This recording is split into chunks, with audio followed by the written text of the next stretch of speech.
హైడ్రా కూల్చివేతల విషయంలో ప్రభుత్వ కీలక నిర్ణయం. హైడ్రా కమిషనర్ ఏవి రంగనాథ్కు భద్రత పెంపు. ఇంటి వద్ద 2 సెక్యూరిటీతో అవుట్ పోస్ట్ ఏర్పాటు. హైదరాబాద్ నగరంలో బుల్డోజర్ల మోత అక్రమార్కుల గుండెల్లో గుబులు రేపుతుంది. హైడ్రా చేపట్టిన కూల్చివేతలు కేవలం హైదరాబాద్లోని కాదు, దేశవ్యాప్తంగా అన్ని రాష్ట్రాల్లోనూ ప్రధాన అంశంగా మారాయి.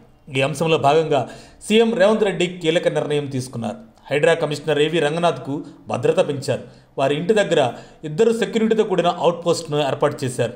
రాజకీయ, సినీ, కార్పొరేట్ ప్రముఖుల నుంచి ఏదైనా ముప్పు వాటిల్లే అవకాశం ఉందన్న అనుమానంతో భద్రతను పెంచారు. ప్రస్తుతం తెలంగాణ రాజకీయాల్లో ఏదైనా హాట్ టాపిక్ ఉంది అంటే అది ఈ హైడ్రా. ఈ హైడ్రా కూల్చివేతలే అందరి గుండెలు గజగజ వణుకుతున్నాయి.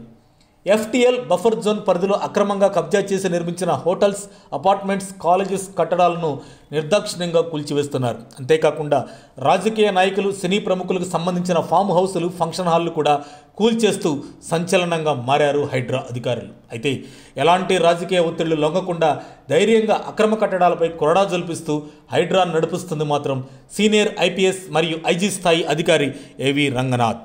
ఈ కూల్చివేతల విషయంలో సంచలన నిర్ణయాలు తీసుకుంటూ ముందుకెళ్తున్న అధికారి ఏవి రంగనాథ్ మీద దాడి చేసే అవకాశం ఉండడంతో హైడ్రా కమిషనర్ ఏవి రంగనాథ్కు భద్రత పెంచింది రేవంత్ సర్కార్. రంగనాథ్ ఇంటి దగ్గర పోలీసులు భద్రత పెంచారు. హైదరాబాద్ నగరంలో మొత్తం 18 స్థానాల్లో కూల్చివేతలు ప్రారంభించినట్టు తెలుస్తుండగా అందులో పలువురు రాజకీయ నాయకులు, సినీ ప్రముఖుల నిర్మాణాలు కూడా ఉండటం అందరినీ ఆశ్చర్యపరుస్తుంది. అక్రమ నిర్మాణాల్లో ఎంతటి వారన్నా వదిలిపెట్టే ప్రసక్తే లేదని తెలియజేస్తూ సినీ హీరో నాగార్జునకు చెందిన యాన్ కన్వెన్షన్ సెంటర్ను నేలమట్టం చేయడం ఇప్పుడు దేశవ్యాప్తంగా సంచలనంగా మారింది. అంతేకాకుండా బీఆర్ఎస్ వర్కింగ్ ప్రెసిడెంట్ కేటీఆర్ ఉంటున్న జన్వాడ ఫామ్ హౌస్ కూడా రేపో ఎల్లుండో కూల్చేసేందుకు రంగం సిద్ధం చేసుకుంటున్నారు హైడ్రా అధికారులు. ఈ కూల్చివేతలపై అటు పలువురు రాజకీయ నేతలు, సినీ ప్రముఖుల నుంచి పెద్ద ఎత్తున వ్యతిరేకత వస్తుంది. చాలామంది నేతల ప్రముఖుల ఫామ్ హౌసులు ఇలా బఫర్ జోన్లోనే ఉన్నాయని ఓ జాబితా కూడా వచ్చినట్లు సమాచారం. దీంతో వాళ్ళంతా మీడియా ముందుకొచ్చి గగ్గోలు పెడుతున్నారు. త్వరలో ఈ అక్రమ నిర్మాణాలన్నీ హైడ్రా కూల్చివేసే దిశగా అడుగులు వేస్తుందని తెలుస్తుంది. మరిన్ని అప్డేట్స్ కోసం మా కాయ్ టీవీని సబ్స్క్రైబ్ చేసుకోండి.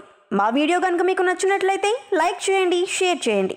మీ విలువైన అభిప్రాయాలను కామెంట్ బాక్స్లో తెలియజేయండి.